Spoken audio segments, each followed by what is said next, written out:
Sukkur jail سے فوجی truck میں ایک نوجوان کی میت برآمد ہوتی ہے جس کے ساتھ سرخ ٹوپیاں پہنے برطانوی فوج کے اہلکار بھی ہیں۔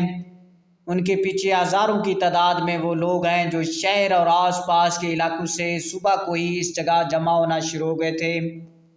میت پھولوں کی پتیوں سے لدی ہوئی ہے اور صرف چہرہ نظر آ رہا ہے، جس سے اندازہ ہوتا ہے کہ اس شخص کی عمر 19 یا 20 سال کے درمیان ہے۔ ہیمو کالانی نامی اس نوجوان کا شمار تحریک آزادی کے سب سے کم عمر کارکنوں میں ہوتا ہے۔ انہوں نے پھانسی کی سزا پانے کے وقت محض میٹرک کا امتحان پاس کر رکھا تھا۔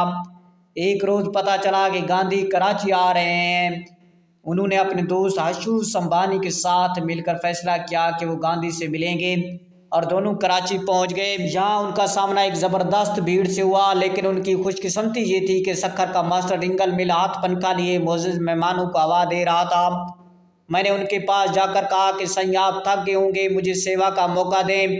میں پنکھا چلاتے چلاتے مہاتما گاندھی کے قریب پہنچ گیا۔ ٹھیک اسی وقت ان کی تقریر پوری ہوئی تھی۔ میں نے انہیں کہا کہ دیش کی سیوا کا موقع دیں، تو انہوں نے پوچھا کیا کرتے ہو؟ میں نے بتایا کہ طالب علم ہوں، جس پر ان کا کہنا تھا کہ عوام کو انگریز سرکار کے خلاف تیار کرو اور آزادی کا آندولن کرتے رہو۔ اس کے بعد سکھر کے ریلوے اسٹیشن کے راستے میں آنے والی ایک پرانی پولیس چوکی کو بم سے اڑانے کا فیصلہ کیا گیا۔ منگا رام نے ہمیں بم لا کر دیا۔ ہم نے پوچھا کہ یہ بم کہاں سے ملتے ہیں؟ اس پر منگا نے کہا کہ یہ معلوم کرنے کی ضرورت نہیں، جب بھی ضرورت ہوگی وہ لا کر دیں گے۔ چمن داس کے مطابق اس چوکی کے علاوہ غریب آباد پولیس چوکی، ریلوے پولیس اسٹیشن اور بندر روڈ پولیس گھاٹ میں دھماکے کیے گئے۔ کچھ دنوں بعد سب ہیمو کے چچا منگا رام کے پاس جمع ہوئے اور فیصلہ ہوا کہ عدالت میں بم رکھا جائے۔ تھیلے میں بم رکھ کر عدالت لے جایا گیا، لیکن کسی کلرک کو شک پڑا اور بم کو نکارہ بنا دیا گیا۔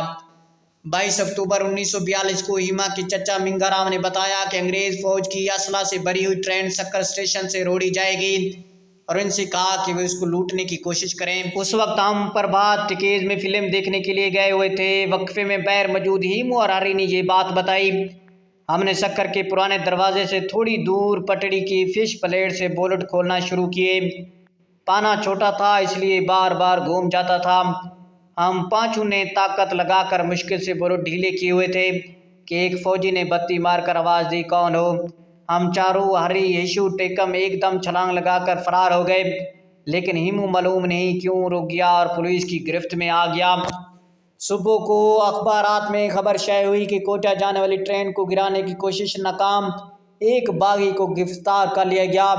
ہیمو کا مقدمہ اسپیشل ٹریبیونل میں چلایا گیا اور آئین پاکستان کے موجد عبدالحفیظ پیرزادہ کے والد عبدالستار پیرزادہ، نیندرام ودھوانی اور سادھو رام کالانی سمیت 4 وکلاء نے مقدمے کی پیروی کی۔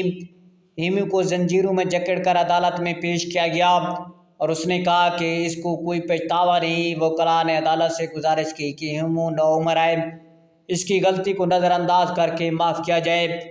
ٹیک ایجنٹ کا کہنا تھا کہ انہیں 20 جنوری کو ٹیلی گرام ملا کہ اگلے روز یعنی 21 جنوری کو صبح ہیمو کو پھانسی دی جائے گی۔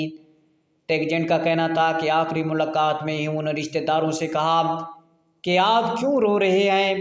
مجھے آشیرواد دو کہ جلد دوسرا جنم لے یہ کام مکمل کروں۔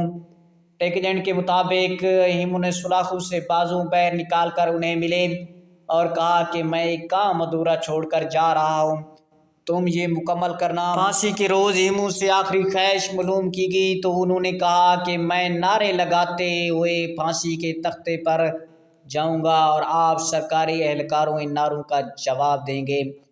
اور آخر میں یہی ہوا کہ وہ نعرہ لگاتا ہوا پھانسی کے تختے پر چڑھا۔